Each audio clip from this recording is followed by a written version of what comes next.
Yo, what's poppin', y'all? It's your boy Onetre Rock. Y'all know I'm out here with my guy Jordy, the fighter guy, and this the Onetre Rock. It's the Onetre Fighter Weekly Pick'em. This part 3, week 3, baby. Man, our birds took a little loss this weekend. We gonna talk about it, man. We gonna get into it a little bit before we go into our pick'ems, man. So Jordy, man, tell the guys where they can find you at, man. You can find me at Jordy Fighter if you don't already know. I got my 3 podcasts for the Celtics, Eagles, and Fighting Irish, where I share my depression in the games they play and my disappointment in a little bit of all the teams. But you can find me there, and that's where I am at. Yes, sir. Yes, sir. So let's talk about it a little bit, man. You seen the first week? We dusted the Falcons off. This week we struggled a little bit more. Give me your intake on the game, man, and explain to me why you feel like we lost this game. So, the big thing about this game was just exploiting the defense. It didn't come naturally for this team. You saw a lot of Sanders, a bit of Gainwell in the run game. He did have some plays in the run game to a certain extent, but he didn't do exactly what I thought he would do. I thought he'd have more of a receiving back role. I don't think he really got more than a target or two. And we still saw no Boston Scott, which was a problem because we need to differ in our running game because we can't just throw Miles and Kenny at him all the time and go, this is our rushing attack and our attack out of the backfield. And we misutilized our tight ends by not using them almost at all. The only receivers that really got looks were Quez and Smith. And all in all, the offense just didn't seem right. And that was a big factor in the game because the defense looked very good throughout the game. In the second half, they fell apart because of Brandon Graham going down. But that's something that I contribute more to just losing the soul of your defense. The offense still didn't do what it should have done, and Sirianni didn't do his job as a coach. He left points on the board. I kind of wish that blocked field goal hadn't gotten blocked, but that's not Jake's fault. That's more of the fault of the blockers. But Sirianni, again, was too aggressive, and let's hope he learns a lesson from it this week. Shout out to Big Play. What's up, little bro? I know I like the logo. My thoughts on it is, man, I agree with you. We got outcoached. It was and I feel like we left a lot of points on the board. We had 3 scoring opportunities in our side of the field that we didn't capitalize on. That side of the field that we didn't capitalize on. The big play to Quest, the one that when Rager stepped out, and the blocked field goal, like you said. And when we got into the red zone, those 4 plays, I felt like Nick Sirianni got too cute. We passed the ball 4 straight times. And I think that's another thing, man. We need to, if we're not going to use Boston Scott, we need to bring Jared Howard up the practice squad because we don't have a bruising back. We don't have a back that can get you those short yardage, that goal line runs. Miles Sanders is more of a finesse runner. Gainwell, he gives you a little power, but he's really more of a finesse runner. Boston Scott is what he is. He's a short, compact runner. He can get behind the blockers, but I don't really expect a Boston Scott to get those short yardage, yards and goal line yards and stuff like that. He ain't even touched the field on offense. I don't understand why they even activated him. So, another thing, I feel like Jalen Hurts locks on his receivers too much. Devontae Smith and Dallas Goedert. He locks on those dudes a little bit too much. It might be his first read, but I rarely see Jalen Hurts get to his second read without him taking off and turning everything into a scramble drill. Like I like Jalen Hurts. He's gonna be a good quarterback, but it's just more stuff he got to learn. He don't really got too much experience in the NFL, and I feel like we was 50-50 on those deep balls, but I don't feel like we need to be taking those shots too often. To a Quest, yeah, that's cool. To a Rigger, yeah, that's cool in that predicament. But I saw Jalen Hurts force it up into coverage too much. He forced a lot of those 50-50 balls up into what his receivers double team. I didn't really care for it, but it is what it is. That's last week. Hopefully they can come up with a game plan against these Cowboys. They're a pretty good team, man. I can honestly say the Dallas Cowboys are a legit threat in the NFC East. That's what I get from that. Yeah, and I feel like this offense, with how Hurts was forcing the ball, should have gone to a J-Jaw, or should have used Ertz more as a safety blanket, because that's what I feel like this offense needed. I've been calling for a lot more of J-Jaw red zone packages, and it just didn't materialize. I agree, bro. It's like, go ahead. I didn't say anything. Oh, my fault. Yeah, I agree. You don't really like. I understand Devontae Smith he can go up and get those kind of passes. He did it in college, but you don't want to put him in that position too often. That's why, like you said, you got a JJ Arthur-Whiteside. That's why you got a Dallas Goedert. Those are the 50-50 ball dudes. I feel like our defense held it down for the most part. A couple penalties that hurt us. And then once Brandon Graham going down hurt us too, because they started to run a lot. They started to get to the edge a little bit more. I feel like if BG there, they don't really try that too often. Sweat and Barnett, they got to step up, man. Ryan Kerrigan, those dudes got to step up. That's all I can say. Losing Brandon Graham is going to hurt us all season, man. But dudes is going to have to step up. We finally got to see Landon Dickerson. He looked so for his first start. He didn't look bad, but he didn't look good either. So, I mean, there's a lot of things I saw that we can build on. Us running the football to set up the pass is one thing. I feel like we need to start running the football to set up the pass. The first two games we came out and it was pass. I don't really agree with that game plan. Now you're getting your running backs into a groove late. Why not hand the ball off to Miles Sanders once or twice on your first drive? I mean, just to see what he's going to give you for the day, just to set the tone for the day. I like Gainwell and Miles out of the backfield. We can have an explosive offense. We just got to clean up some of the little stuff. But like I said, this Dallas Cowboys, I think they are third in the league in offense right now. We're going to have to come to play them on Monday night. And it's in Jerry World. So we're going to have to come to play. Dak Prescott been killing defenses with the short game, getting the ball out of his hands quick, looking for CeeDee Lamb, Pollard, dudes like that. CeeDee Lamb is underratedly becoming Dak Prescott's favorite target. I feel like for this game, I mean, we're going to get into it.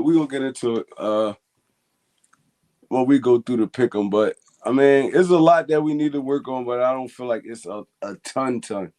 I feel like this little stuff we gotta clean up, and we can be one of those good teams in this league. I mean, how you feel about that? Yeah, there's a lot of little things to clean up, and there's a situation here and there where it's next man up, and we gotta hope that they perform. But yeah, I agree a lot with what you said, and it's time to look to next week and forget about last week, whether it was a win or a loss. Facts. All right, let's hop into this Pick'em then, bro. Let's see what you got for this week, man. We're gonna start off with the Thursday night game in Houston, Carolina versus Houston. What you got for that game, bro? I'm gonna have to take Carolina because Sam Darnold, if he continues on the streak he was on last week, that's going to be hard to stop. And Tyrod just went down. I don't know for how long. I'm pretty sure he misses this game, which is going to hurt the Texans a lot because they're already without Deshaun, and now your backup goes down. I don't have faith in their third string, who is Davis Mills, whatever. Yeah, Davis Mills. Yeah. I can never remember his first name, but I don't have much belief in him. And right now, Cam Newton's probably sitting there on his couch going, you guys need a quarterback. Why not pick me up? But I can just see that playing out in my head. But the Texans, again, I put them in the category of Jacksonville of they're in a rebuild, but they more or less don't really see it as a rebuild because they do have Deshaun. Because they're in a different spot than the Jags, even though they're both rebuilding in the same division. And all in all, I think the Panthers just have the better squad right now. I agree, man.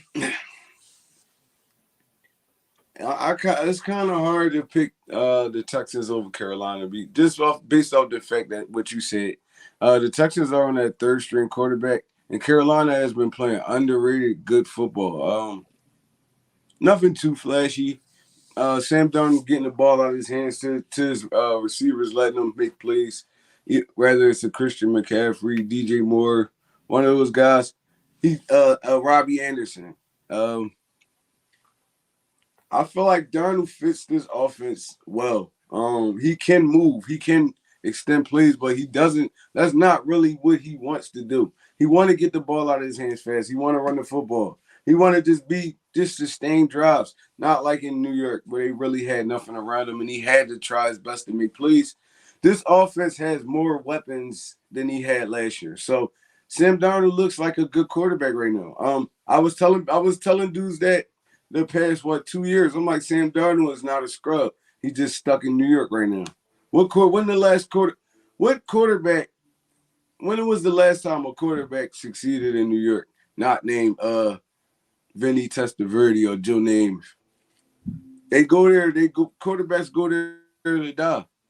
So I'm going with Carolina in this one. I'm gonna go Carolina 27, Houston 10.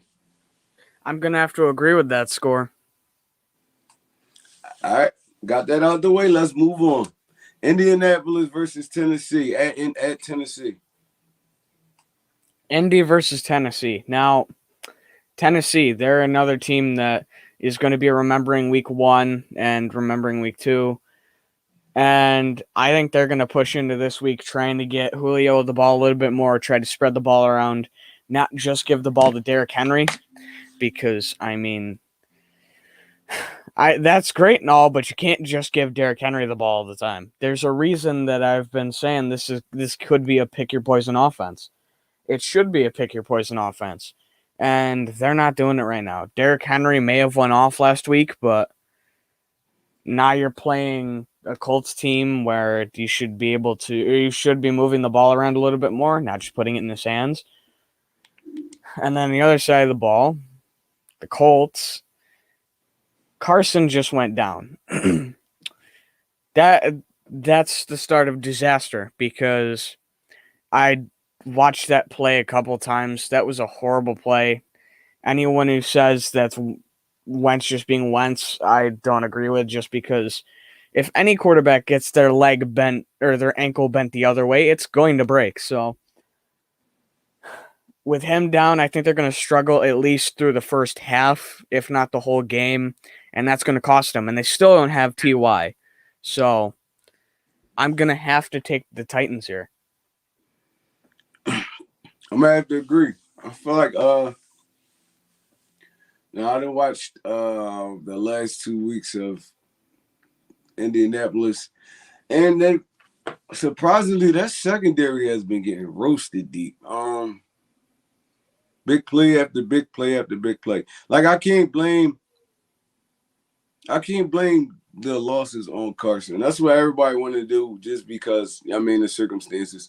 But Carson Wentz played relatively well in those 2 games. The defense just been getting whooped. That's the only way I can explain it. The corner safety's been out of position. Cooper Kupp went off on them. Who they played week 1? Arizona receivers went off on them. Like, they really been getting smoked in coverage, man. And it's like,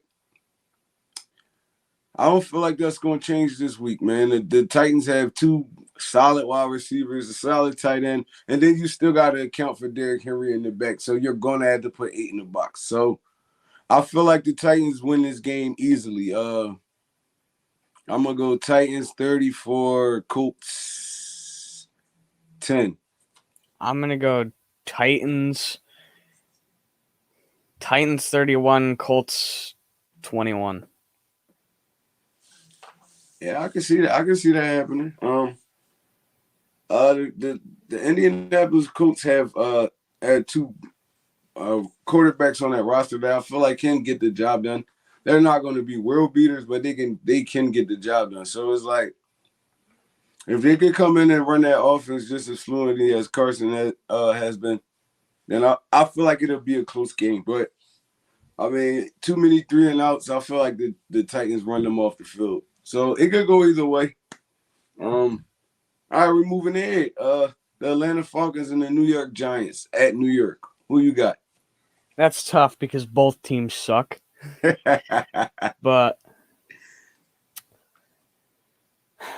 as much as I don't want to take the Giants here, really, as much as I don't want to,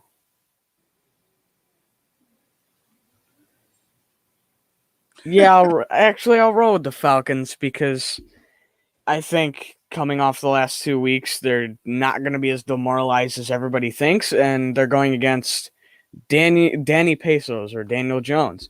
So, yeah, the Giants have struggled with the weapons they've had over the past 2 games. They're 0-2. They've lost to, yes, they are 2 good teams, but some of their problems are coaching problems.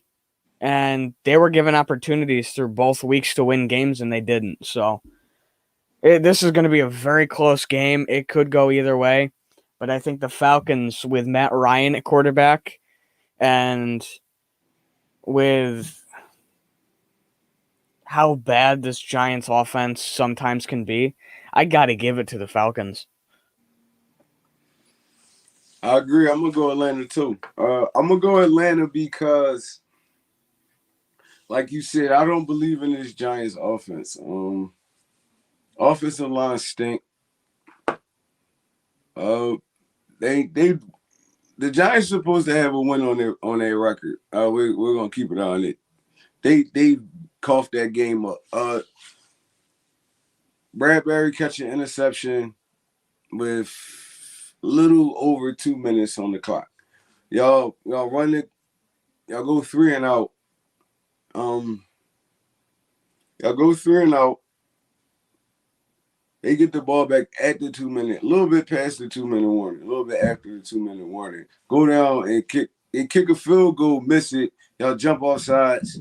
They get another chance to kick another one and they win the game. That is a disaster. That's a disaster right there. I don't feel like they bounce back from that. And if you look at the Giants' schedule over the next few weeks, if they don't win this game, I got them going 0-7. Easily going 0-7. So I feel like they're gonna come out, they're gonna fight hard, but I feel like Atlanta gonna give them more than they can handle. So I'm gonna go Atlanta 27, Giants 21. I'm gonna go Atlanta 17, Giants 13. Oh, it's gonna be a low scoring, John. Jordy. Yeah. That's crazy. All right, man. I hope so, bro. I hope the Giants lose every game for real. So I'm gonna go. So the next game is Chargers, Kansas City at Kansas City. Who you got, bro? That's tough because both teams are very good. I'm gonna have to take the Chargers because the Chiefs, they haven't looked like they're complete in the last 2 games. They almost lost to the Browns, who I will say have a talented, very young, very good secondary and defense in general, and then they just lost last week. So I think, yes, they may come out of the gates with a fire. The Chiefs are going to go, the Chargers are going to go, this is the Chiefs. They're going to have a target on their back. They're a division rival, and at the end of the day, the Chargers are just going to say, well, let's add another L to their record and make them under 500. So both teams have a reason to come out with a fire. Herbert's a great young quarterback. He's throwing to guys like Keenan Allen and Mike Williams, and he's got Eckler out of the backfield. I've got a lot of confidence in this offense, and not only that, on the other side of the ball, I have a lot of confidence. It's going to be close. It's going to be a high-scoring game. The Chiefs have a loaded offense, no matter who you're talking about, even guys like Pringle, and he's a good receiver. So they've got talented receivers on the offense because they sometimes like to play four receiver sets. Edwards-Helaire did lose them that game last week, but I think he'll rebound this week, hopefully. And this will be a shootout. The one thing I will say is Kansas City's defense, if you can exploit them, because they may have a good secondary, but they're not the greatest against the run, if you can exploit that, you're going to have a good game. It's going to be a tough game.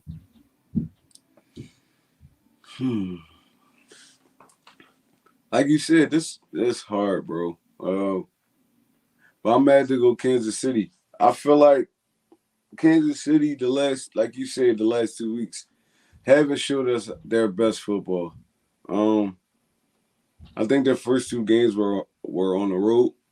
Yeah, they come back to Kansas City. I feel like they come back to Kansas City with a new energy, knowing that they could easily be 0-2 right now.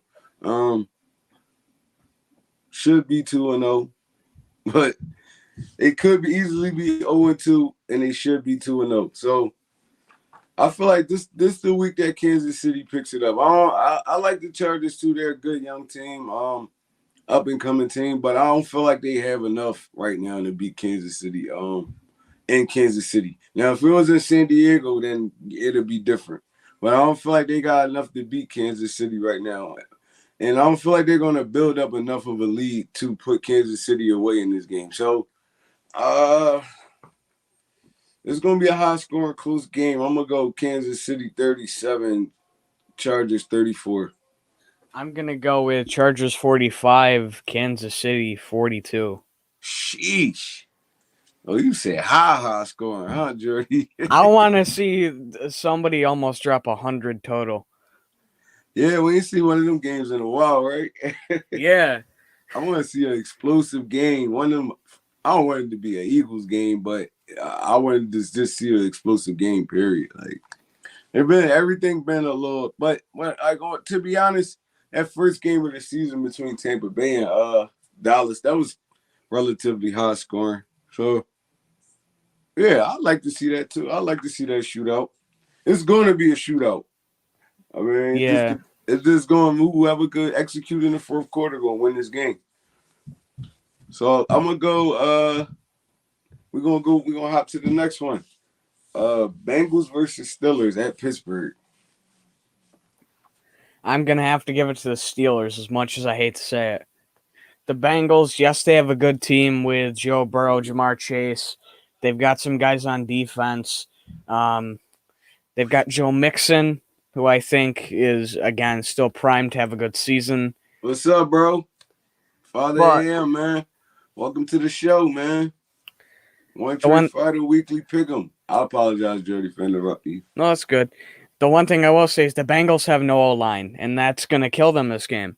And that's what makes them lose, because Joe Burrow is going to run for his life. Joe Burrow, well, yes, he can be mobile. He's not Lamar. He's not Hurts. He's not Mahomes.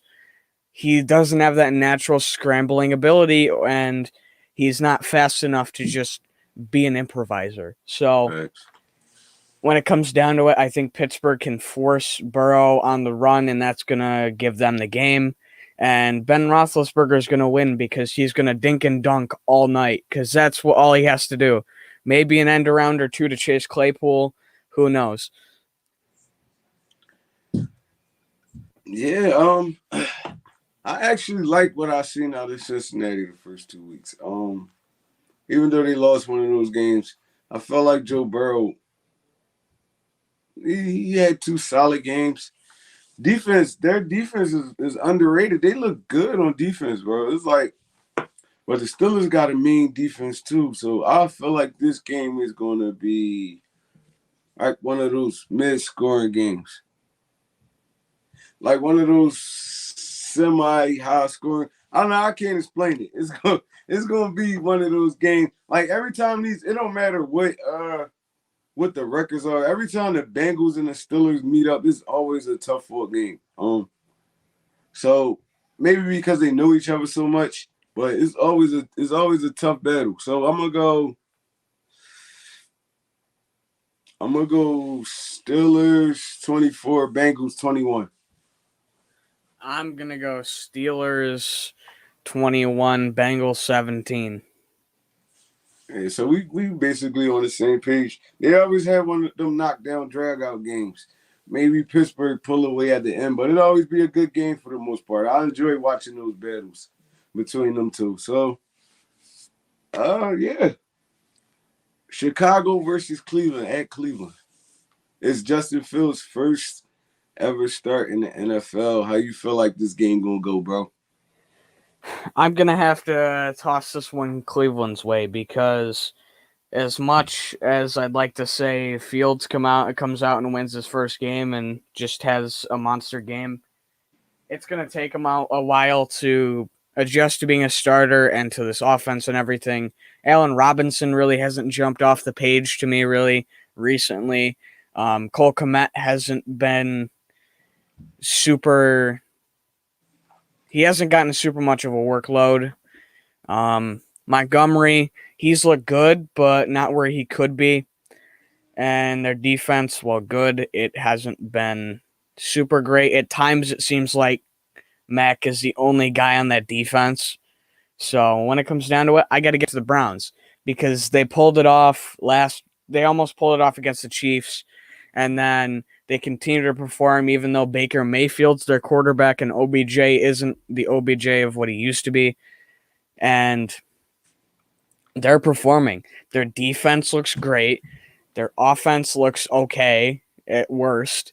And they've been rolling steadily. And I like it. Facts. I'm gonna have to go Cleveland too. I feel like this is a bad week for your first start in the NFL because Cleveland has a lot of pass rushers. So Justin Fields gonna be running for his life this week. Myles Garrett, Jadeveon Clowney, and he's gonna be running for it's gonna make it real uncomfortable for Justin Fields this week. So I'm gonna have to. I feel like the Bears still have a solid defense, but Cleveland, they look so balanced, like offensive and defensive wise. They're gonna be one of them teams that you hate going up against because any week they could kill you on the ground or in the passing game. So, and then they got a solid offensive line. So it's gonna be hard to beat Cleveland week in and week out. So I feel like Cleveland takes this game 34, Chicago 17. I'm going to say Cleveland 38, Chicago 14. They ain't even giving them no hope, huh, Jordy? Nope. And apparently I love my high-scoring games because that's been all my predictions through 3 weeks. Shit, I could agree with it, man. I could mess with it. All right, well, this is going to be a good... Oh, I ain't going to say it's going to be a good one, man. Ravens versus Detroit in Detroit. Who you got? The Ravens, because Detroit, well, they're kind of starting to find some traction, find some footing with their back combo of Swift and Williams, which I don't even want to talk about anything fantasy related about them. So we'll skip over that, but they've been doing very well and they've been performing. Amon-Ra St. Brown, I feel like could take up a spot in the offense as a second or first receiver by the end of the year. I have a lot of faith in him. The brother of another certain St. Brown who also went to Notre Dame. So I've been on keeping both of them on my radar. And TJ Hawkinson's been going off, but as good as that offense has done at times and how they've been able to find their footing, I don't think they can win this game. I really don't. because at the end of the day, the Ravens, even though they're down like 8 different guys from ACLs, they still have Lamar. And as much as I may joke he's a running back, he's still a good quarterback. And as much as I like to pick on their offense sometimes, they're still loaded. From Hollywood Brown to Mark Andrews to... Oh, who's their back? I'm forgetting his first name. Gus Edwards. No. Gus is down. Gus the Bus. Oh, yeah, he down. Damn. Oh, I can't remember his name off the top of my head. I'll remember it right after we talk about this game, but... You talking about Latavius Murray? No. I'm thinking of the guy who's been there the whole time, but they've been kind of performing at the running back spot with what they have, which is nice for them, and their defense has held up, surprisingly, compared to what I thought it'd be. So, as much as I'd say the Lions are in the basement, they are starting to pull themselves out, but they're not good enough to beat this Ravens team. Yeah, I agree. I like what I've been seeing from Detroit, though. It looked like they actually putting up a fight week in and week out. Even with them getting cooked by the 49ers in the first half and coming back and showing some guts and only losing that game by, I think, 6 points.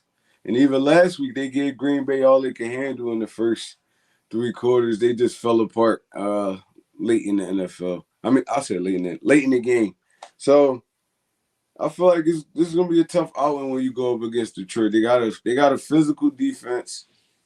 I mean, Jared Goff can make every throw. I mean, you don't know which Goff you're gonna get though half of the time.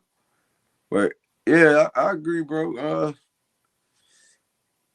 I'm gonna have to go Baltimore 38, Detroit 28. I'm gonna have to go Baltimore 31, Detroit 24. Damn. Damn, Dirty. You ain't giving them no kind of chance. There's still... I don't have enough belief in the receivers to say anything. Yeah. All right. We're going to go New Orleans versus the Patriots, man. How you feel about that one? Now, that's another tough one. Since New Orleans is coming off a loss where Jameis Winston returned to normal, and their offense looked normal again, like what we expected.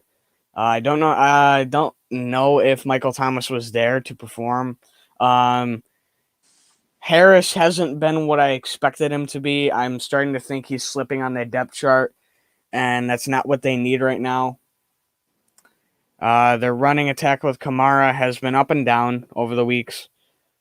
And as much as I like their defense at times, they've struggled. And the Patriots, they have too. They've built their team off veterans coming out of this offseason with a lot of guys returning like Hightower and then bringing in guys like Hunter Henry.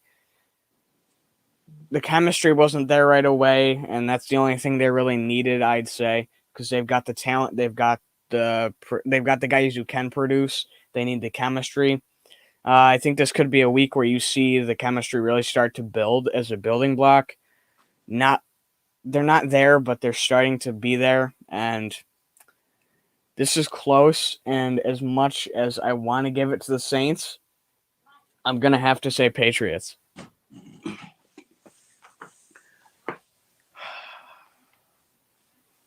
It's hard because you don't really know what Jameis Winston you're going to get week in and week out. He could be one of those dudes that'll light you up for damn near 500 yards, and he could be one of those dudes that threw 5 interceptions in the game. So it's kind of hard to figure Jameis Winston out because even with that game that he played, the first game against Green Bay, they really beat Green Bay because of the mistakes Green Bay was making.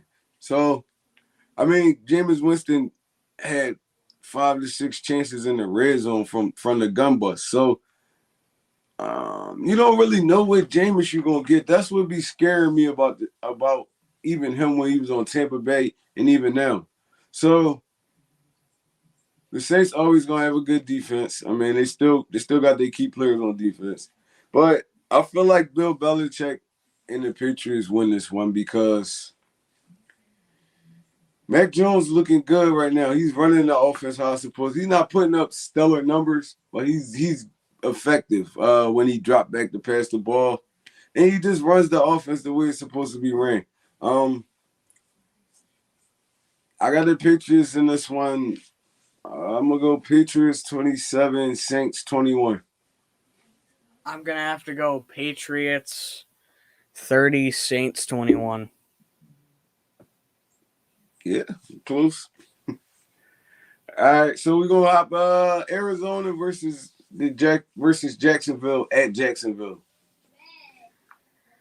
I'm going to have to give it to Arizona because I said it earlier in the show. Jacksonville is a rebuilding team. Urban Meyer has no idea what he's doing on the sideline, and I still can't believe that he turned down that he would go to that USC job back in college because the dude looks lost. And he's the only one that outright turned it down. And I think this year could be his first and last year if he literally doesn't show up and has no idea what he's doing. And this game is probably going to be the same way as the last 2 weeks. Trevor Lawrence, again, still doesn't have Etienne, his right-hand man. He's starting to work and build a little bit of chemistry with the offense, and while he may have Chark and those guys, they haven't really showed and performed recently. Lawrence has been running for his life and trying to do it all himself. He didn't have to do that in Clemson, and I think that's part of the reason he may struggle a little bit at times. I don't feel bad at all, but at the end of the day, I got to give it to Arizona because that offense is loaded. It's about, can you keep up with the Cardinals? And Tennessee couldn't do that. I mean, they were just getting off the ground for the season, but still, they couldn't do that. And it's just going to be a matter of, can you keep up with them? The Jags don't have a good enough defense to stop Arizona, and they don't have the good enough offense to keep up. So easily, I got to give it to Arizona because they're loaded at receiver. Whether you're facing AJ Green or you're facing Christian Kirk out of the slot, no matter who you're facing. Even Moore, who the rookie receiver had a good week last week. So they're starting to turn into a pick your poison receiver room. I agree, man. It's going to be tough to stop Arizona, especially for Jacksonville. Jacksonville is a young team, a young rebuilding team. I feel like Jacksonville has more weapons than people give them credit for. DJ Chark, Robinson. They got a few dudes over there that can ball. Laviska Shenault. But losing ETN, that was a big blow because that's your receiving back out of the backfield. And a dude that Trevor Lawrence already had trust in because he played with him for 3 years. So that's a big blow to a rookie quarterback, losing somebody reliable like that. Arizona just has too much in their arsenal for Jacksonville to deal with. Yo, what's up, AK? How's it going tonight, bro? I feel like Arizona just has too much in their arsenal for Jacksonville to deal with. I got them winning this one easily. I'm going to go Arizona 41, Jacksonville 10. I'm going to go Arizona. As much as I want them to drop a 50 bomb, I'm going to say Arizona 45, Jacksonville 17. Well, all right. All right, Washington versus Buffalo in Buffalo. That's easy. I'm going with Buffalo. I've had a lot of faith in this team since day one, and Josh Allen's starting to get back to normal. I'm hoping he gets back to his full, true self. The 4 receiver sets have been starting to get back to normal. He's starting to spread the ball around. I like to see it. Dawson Knox looks like he's taking a bit of a step forward. I've been saying, just wait for it, and it's happening. I'm hoping. But all in all, that offense is good. They're not really. I like to look at them as the opposite of the Cardinals. They're not someone who's going to blow you out and blow you away, but they're still pick your poison in their own right. because you got to stop everybody or you stop nobody because that offense can spread the ball.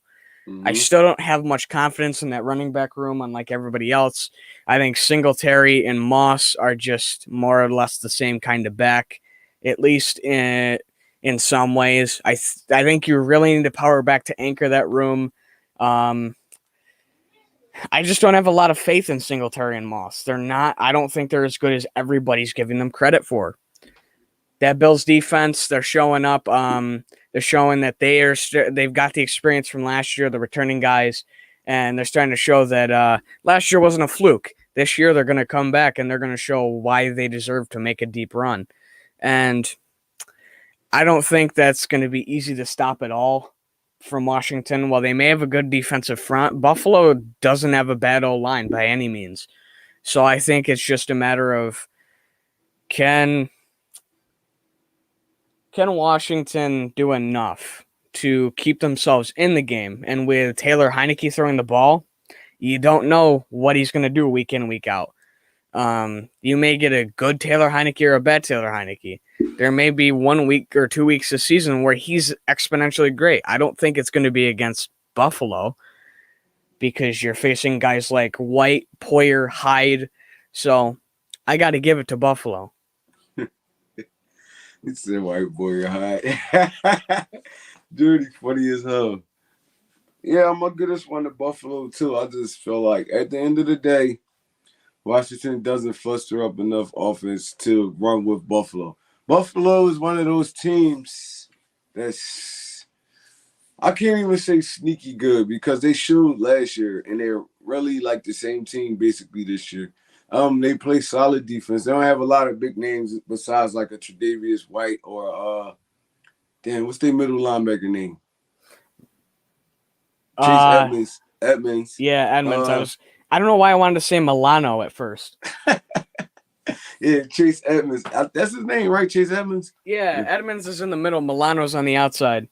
Yeah, Edmonds is a dog. Edmonds like 6'4", 2-something, moving like that.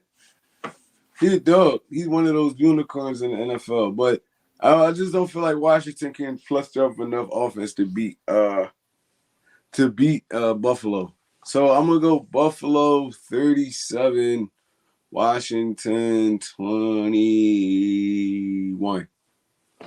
Buffalo 48, Washington 17. Sheesh, Jordy. Anybody I know that's a Buffalo fan is going to be happy that I said that.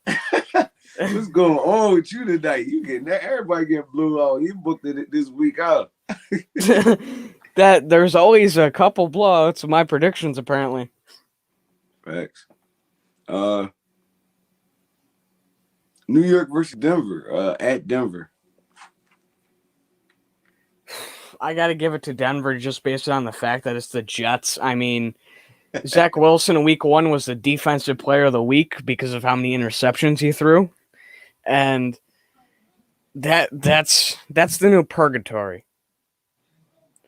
I don't know what else to say. And when it comes down to it, Denver, Teddy Bridgewater's look good. I didn't necessarily expect him to do that, have a resurgence and do this, but he did. And I give him props for it. He's got some weapons in guys like Surtain, Hamler, those guys. He's got an okay running attack with Williams from UNC. And I just got to give it to Denver. There's not much to be said when you're facing the purgatory of the NFL. Yeah, I feel the same way. Zach Wilson has been showing he's a rookie his past 2 weeks. I think he threw like damn near 8 interceptions in 2 weeks. So it's not going to get any better, man. It's like the Jets are going to be the Jets this year. They're going to be picking top 3 in the draft again. Maybe number 1 overall. Like you said, it's not really too much to say here. I don't believe in the Jets. I feel like the Jets have a scrappy defense. I don't feel like their offense is just horrible right now. So, in Denver, yeah, like you said, Teddy Bridgewater, he's been looking good the past 2 weeks, man. I didn't expect this from Teddy. He running that offense well, and even with Jerry Jeudy going down, he's still spreading the wealth. And like you said, Williams out of the backfield. Dude been balling. He been moving consistently. He's gonna be one of those good backs in this league for a while, if he can stay healthy. So yeah, I'm gonna go Denver. I got Denver taking this by a landslide. I'm gonna go Denver 28, Jets 10. I'm gonna have to agree. Denver 28, Jets 10. Yeah, I don't feel like I just don't.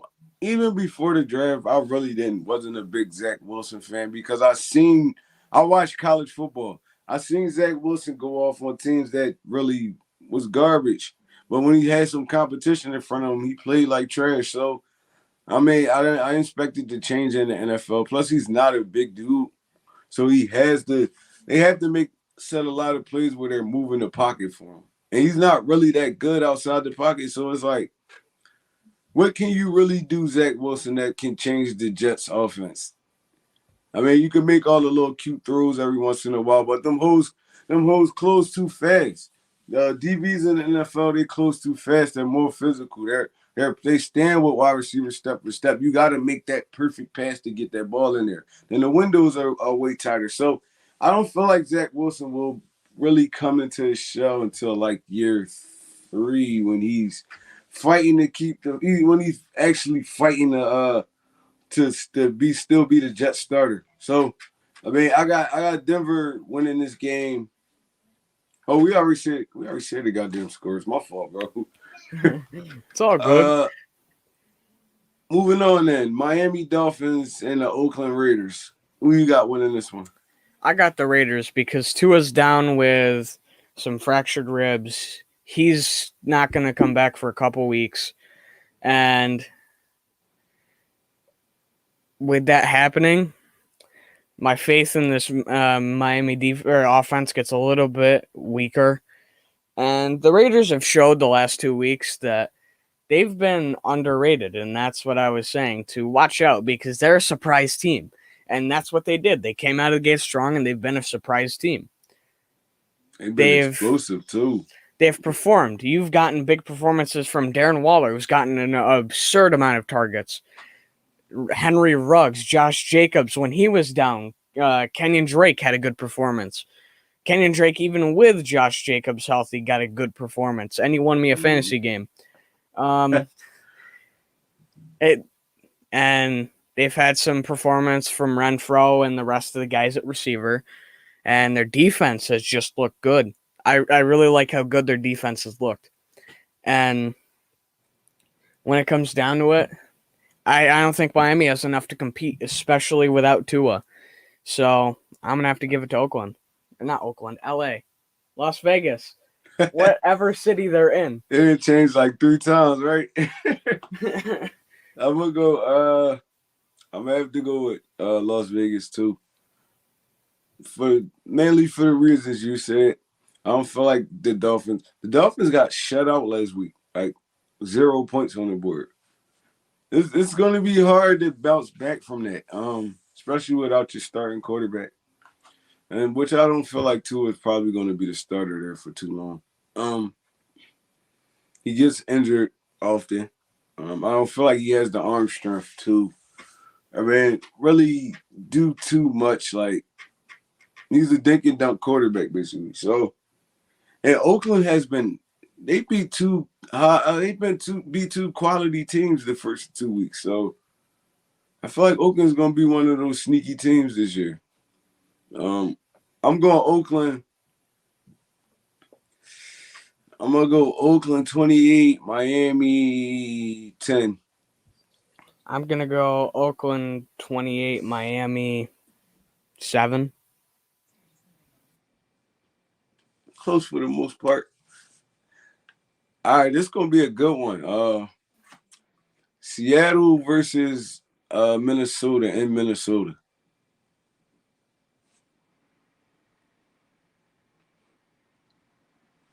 Oh, we lost Jordy. Shit. All right, so I'm going to get my prediction first. Seattle versus Minnesota in Minnesota. With this game, it's tough, man. This game tough. I don't really have the Vikings going 0-3 though. I feel like they bounced back this week. Dalvin Cook has been getting. There goes my guy. What's up? There. Yeah, I don't know what happened. It said disconnected and my internet froze all at the same time. That's crazy, bro. I see. Seattle versus Minnesota. What's your thoughts on that game? That's a tough one because as much as I like the Vikings, Seattle's got some good things going for them too. Because Seattle, I mean, Russ is throwing the ball around. I mean, when he throws those balls deep, he's throwing them to the moon and back. And Tyler Lockett's that guy to be catching them. He's good at doing it, and he's been doing it for years. That's a well-built offense around him, and I think it complements the way he plays. I don't know if he's been as mobile as he has been in years past. That's something I think I have to look into for a better perspective, just of because that's kind of something that just came to me as I was saying, as I'm talking, but that could play a factor. And their defense has had some problems, and I think that's the exploitable point of that team. And then on the other side, I mean, when it comes to the Vikings, I like their offense, but they've just started out slow altogether on both sides. Dalvin Cook hasn't been exceptionally great. Thielen's been somewhat quiet. A couple of these other guys on that offense have been somewhat quiet, especially the tight end spot after losing Kyle Rudolph has been quiet, and I think that's hurting that offense. I mean, and with their quarterback situation, even if it's Kirk Cousins, I'm throwing him into the category of a Derek Carr at this point. Someone who's not going to pull you along to a playoff spot super far, but can give you a good constant production with the team around him. Their defense, win some games for you. Yep. Yeah, and their defense has been on and off. I've seen some good things from guys like Harrison Smith and a bit of their secondary, but their defense, I think, is an exploitable point too, just because they're starting off slow. They don't look super great, just like Seattle's, and I think this is just going to be a battle of offenses at this point. I agree. This is going to be one of those shootout games. We already know the firepower that Seattle has. We really haven't even seen DK Metcalf go off yet. So it's been Tyler Lockett the past few weeks. So I can't see Minnesota going 0-3. I feel like they pulled this game out somehow. Just to get that record. I mean, just to get a win on there. I feel like this is hard, bro. This is a tough game right here. Because you don't know which Kirk Cousins you're going to get. Like you said, Kirk Cousins is one of those dudes that can win games for you. And this one isn't prime time. I feel like Minnesota wins this game. 28-24. I think they win by 4. Yeah, I'm going to have to give it to Minnesota 21-17. So we both on the same page. I can't see Minnesota going 0-3. Not with the offense they have. They have an explosive offense. Defense is still solid like they are every year. I feel like Seattle lays an egg in this one in Minnesota. So moving on. Go ahead. Who's the next game? I thought you said something. My fault. Tampa Bay versus LA in LA. Which LA? Rams. So this is another tough one because as much as I'd like to say it's the Bucs and it's Tom Brady, they don't have Antonio Brown, and with how they are right now, if Tampa wanted to, they could just flip that switch and coast for a couple weeks and then go, all right, we're getting serious again and go off, because that's how Tom Brady and this team could probably be. They did that last year. Once that bye week hit, they were like, all right, we're serious, and then they went on a run. So I don't necessarily know what Tampa's going to show up, whether it's a dedicated one or a more lax Tampa. I don't know. I like both sides of the ball. It's a mostly balanced team, but I think the exploitable part of their defense is their secondary, and that's where LA comes in because the Rams have guys like Cooper Kupp, and they've got Henderson out of the backfield, and Matthew Stafford is coming out and showing that he was good in Detroit, and it was the team around him and the management and everything, not him. And I'm glad to see it. I was one of the multiple people that said it for a while of it wasn't Stafford, it was the rest of the org, it was the team, and he's showing it, and I don't think he's going to slow down with that. I think he's going to push even more to win this game because it's against Tom Brady. It's against the reigning Tampa Bay Buccaneers who just won who won a ring last year. So I think he's really going to push for that, and he's going to push this offense along. Higbee's had some good had some good production. Trying to think who's alongside Kupp. Robert Woods. Robert Woods has had some good production. They got Deshaun Jackson. They got Van Jefferson. Yeah, Deshaun's been somewhat quiet, and I was hoping to see a little bit more from him. I do want to see a little bit of Ben Skoranek because he's a bigger guy, a jump ball guy. I want to see a little bit of that. I don't know why I'm always the one who's calling for the big jump ball receivers, but there's a pattern, I guess. But at the end of the day, I think it comes down to that final drive. It'll probably end up like that Raiders Baltimore game where it could go down to an overtime game. But I'm going to have to give it to the Rams just because I think they can exploit Tampa's defense just enough to get by a coasting Tampa Bay. I agree. I feel like this is gonna be a high scoring game though. Brady and Matt Stafford. Oh my God, this is gonna be a good one. I gotta watch this game. Two good, solid defenses, but I feel like the offenses will override the defense. Matthew Stafford has always been an underrated quarterback. Even when Calvin Johnson was there and they was throwing for 14, him and Calvin Johnson hooking up for 1,400 yards a year, double-digit touchdowns. Matt Stafford, somebody got to get that ball to Calvin Johnson. I mean, they looked at it. A lot of people looked at it like, oh, he had Calvin Johnson. That's why he's putting up all. But Matthew Stafford been throwing for damn near 4,000 yards his entire career. Dude is a baller. Now they stuck him on a team with a good offensive coordinator and a defense that can bail him out if he throws one of those crazy Brett Favre backside passes that he usually does in Detroit trying to make a play. He has a defense that can hold the offense to 3 points. So I feel like Matt Stafford is going to have his best season of his career this year. So many weapons on offense. Robert Woods, Cooper Kupp, Deshaun Jackson, Van Jefferson. Got Henderson coming out of the backfield. Higbee. They just got Matthew Stafford fell into a ton of riches, man. So this going to be fireworks. This game going to be fireworks. I'm going to go. I'm going to give this one to Brady and them, though. I'm going to go Tampa Bay 38.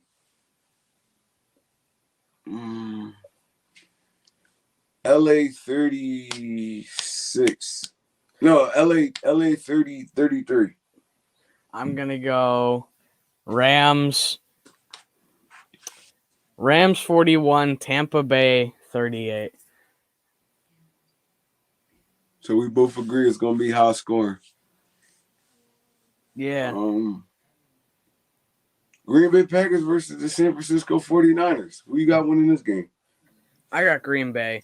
Rodgers, this is just another week of him going, yep, it's the same old. The offense is finding its groove. Aaron Jones last week went off, scored all of the offense's touchdowns like it was nothing, right. And they barely used him in the ground game. So I think this is just another week where they go off. I don't have a lot of faith in San Francisco, and they showed they're easily exploitable last week against us.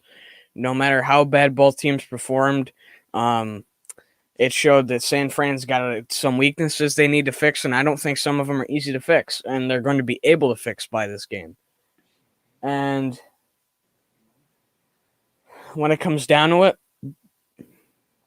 Aaron Rodgers is, in the last year, he's going to be in Green Bay. He's going to want that last hurrah, and what better way to really push and really get your team motivated and everything by dismantling San Francisco. I agree. I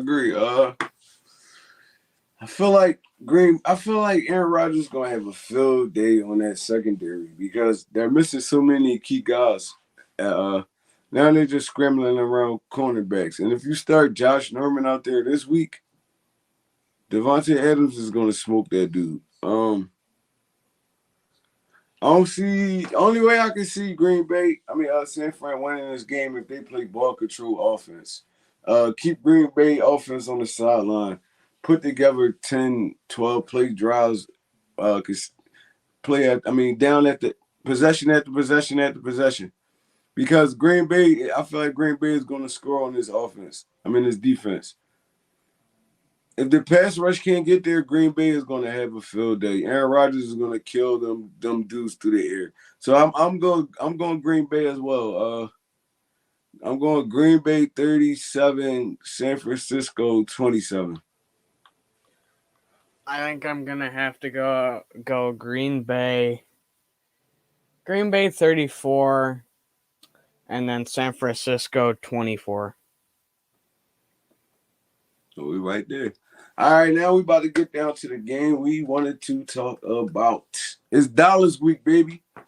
You already know how that go, Jerry. Even it don't matter what the records is when we play Dallas. You always gotta beat Dallas. You have to beat Dallas. So who you got? Who you got in this game, man? Philadelphia Eagles go up to Arlington on a Monday night. It's gonna be fireworks. Who you got in this game, bro?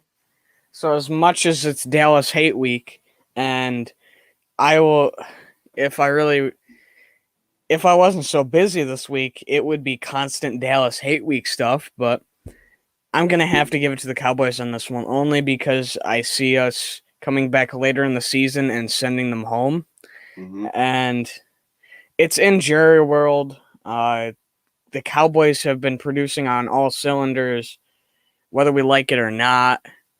I mean, Sirianni's got some stuff to fix. The offense and defense have some stuff to fix. And even if they fix it, Dallas is another team that you've got to keep up with offensively. And without Brandon Graham, I think it's going to take a while to adjust. Without Brandon Brooks, it's going to take a while to adjust, especially with Landon Dickerson stepping in on offense and on defense. I mean, Kerrigan's stepping in, and he better show up. Derek Barnett still hasn't shown up.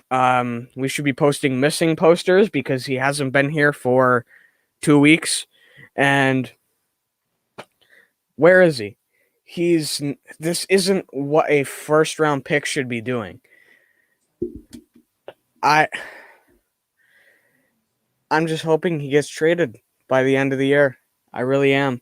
Because it's like I say about Notre Dame's quarterback, Jack Cohen. The more I watch him, the more disappointed I get. Even if I didn't expect to be more disappointed. But at the end of the day, I think this is more just going to be a learning experience and a coaching exercise for the coaching staff, Sirianni, Gannon, Steichen, those guys. So even though it's a loss, it's a good thing because it teaches this team a lesson. It gives them a chance to try a couple different things out that they wouldn't test out in a normal game.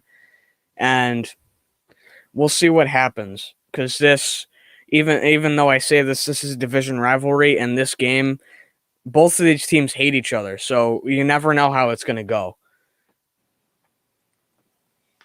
Thanks, I agree.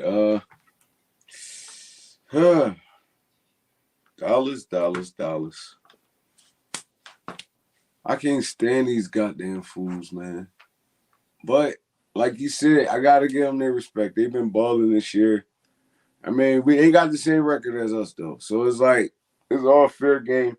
I feel like they have a better roster than us. I feel like really the only thing standing in our way is Mike McCarthy. He's not a good play caller. The dude, Dak Prescott threw the ball down there 60 times the first week. In what world is that ever cool for a week one matchup? Well, you got Ezekiel Elliott and Tony Pollard in the backfield. Two guys that can get the job done. But you decide to throw the football 58, I think, or 59 times. That's horrible.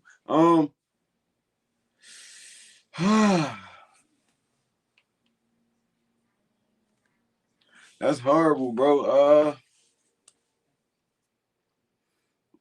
I'm still going Philly this game. I'm going Philly. I think we win this game by 3.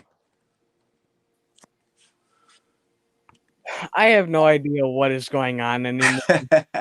This just defines my week. It be like that sometimes, though, bro. Yeah. But yeah, I'm gonna go. I'm taking Philly in this one though. I'm going Philly by 3. Jake Elliott wins the game for us by a field goal, 3-point field goal. I feel like in this game, we're gonna have to play.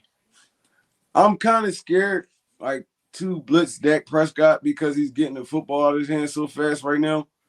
That's a recipe for disaster. But we're gonna have to do timely disguised blitzes. Blitzes that when he just first read us to the left side, we come from the right side, and we probably could cuff the football. We haven't had a turnover yet on the defensive side of the ball. I think we're the only team in the NFL that doesn't have a turnover. That's horrible.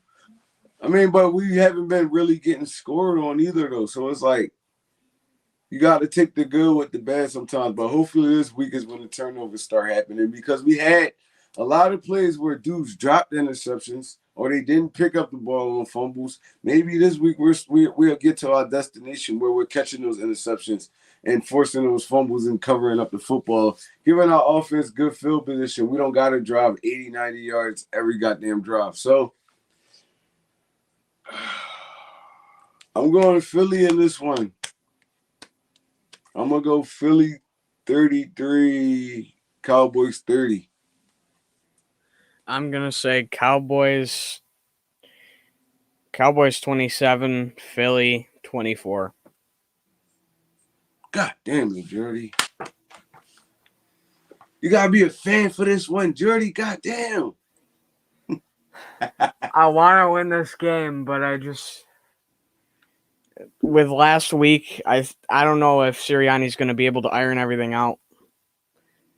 It's a learning experience. It sets us up for a big run in December. I'm fine with that. Yeah, man.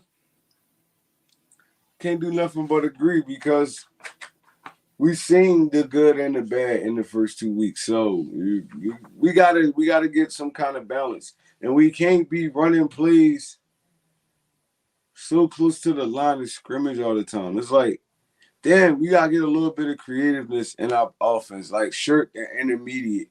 All I see is a lot of screen passes.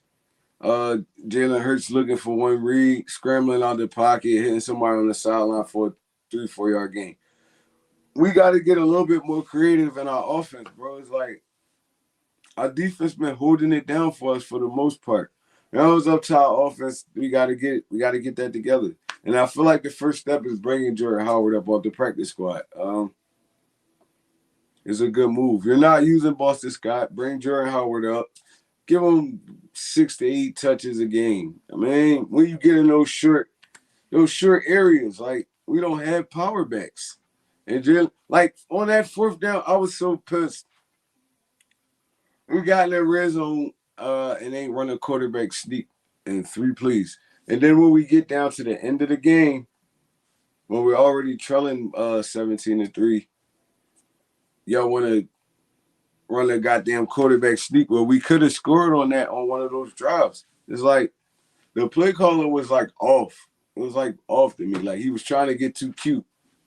But hopefully he learned from his mistakes this week and we bounce back. I still feel like we win this game. We go up there, we put up a good fight against Dallas. We walk away with a 3-point victory. You can't do nothing but be happy about that. Give me your final thoughts on that.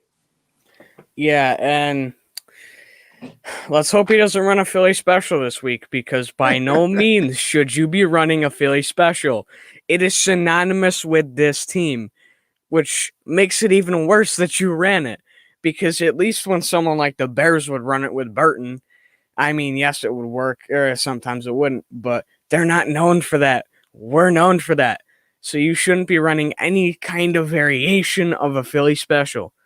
Figure out a new trick play. This coaching staff is young enough where they could probably drop a bunch of different trick plays up on a board and just call them random stuff, and it'd stick. I mean, weirder things have happened in the world of football, so why not? Instead of reusing things that are going to get you buried because it didn't work, like everyone would think it wouldn't. So, as long as I don't see a Philly special this week, I shouldn't have any reason to have a mental breakdown. Come on, man. Cut him some slack, man. We in Philly. It's the first game.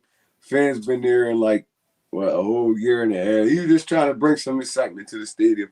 I felt like he was trying too hard, too, though. It's like, man, with all the deep shots and trying to force feed Devontae Smith. It's like, I mean, you gotta give these other dudes a chance. Quez Watkins had 2 catches for 115 yards. You ain't look for him for in the rest of the game. So it's like, he hot. Feed your hot hand. See what Quez got cooking. Maybe that open up for a Rager and Devontae Smith and a Dallas Goedert. I mean, if you start feeding Nick Sirianni, got to start feeding his hot hand. That corner out there, he could not guard Quez Watkins. It was clear he couldn't guard him. Dude was hitting him with in and out routes. He was open for most of the game he was in. Hurts just didn't look for him. So I feel like Sirianni got to feed his high hand. Whether it's Miles Sanders in the running game, you got to feed what's working. You gotta keep doing what's working until they stop it. Then you make adjustments. Just like San Fran did to us. You know, they start throwing the toss to the edge. We couldn't adjust to it because we just lost Brandon Graham. You gotta play against. You gotta play into people's weaknesses. And our weakness last week was we couldn't protect the edge. They was killing us on toss plays, stretch plays, in the second half once BG went down. So I feel like with this game, if we can keep the score relatively low for the majority of the game, I feel like we got a chance to pull this out on the road. Don't let Ezekiel Elliott go off. We can't let Zeke go off. He hasn't been – his first 2 games, he really been quiet.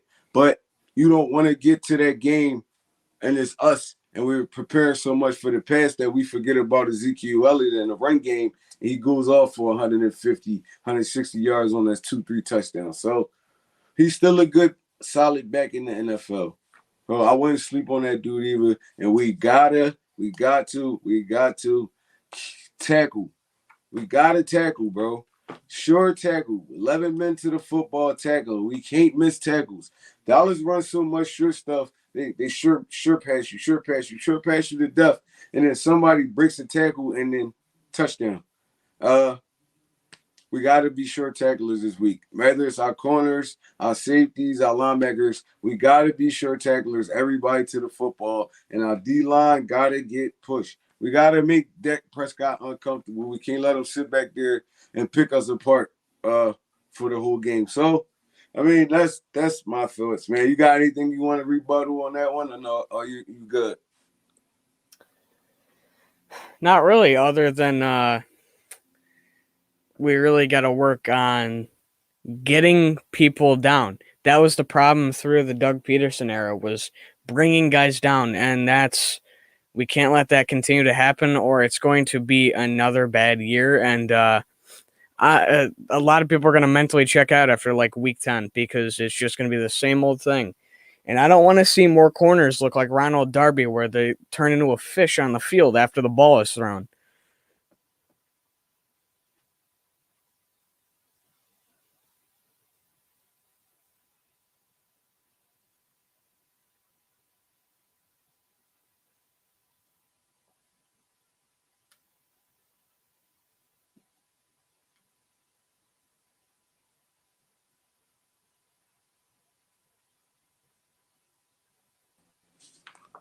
You hear me, bro? Yeah. My fault, yo. My fault. I don't know what the hell just happened. But yeah, man. Other than that, bro, it's been a good catching up with you, my guy.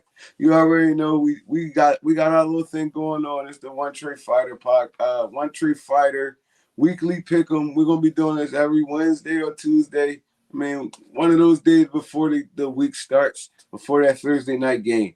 You see what me and my guy just did. We ran through our weekly pick'em. Follow our channels, man. Follow our channels. This is Dirty Fighter. I'm gonna let him go here and run that down to y'all, man. I'm not gonna step on his toes. I'm gonna let him run that down to y'all because this is what he does. So I am Jordy Fighter, host of my 3 podcasts for the Celtics, Eagles, and Fighting Irish, where I share my depression in the games we play and, get to be disappointed the more I watch Derek Barnett and Jack Cohen play.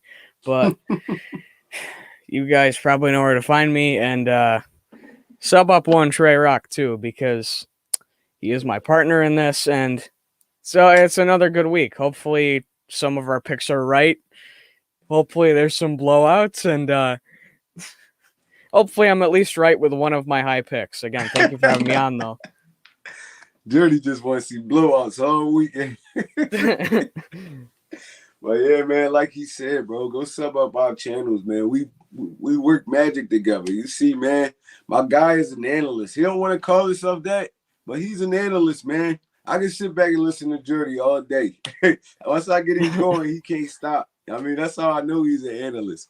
He's one of the he's rising up and coming content creators in this game, man. You gotta respect it. You gotta respect it. Dude can not only talk about the Philadelphia Eagles, he can talk about any team in the NFL. He's a great talent. And so go sub up my guy. Y'all already know. Y'all can find me in the cave. One Tree Red Eye and Dirty Fighter. We out of here.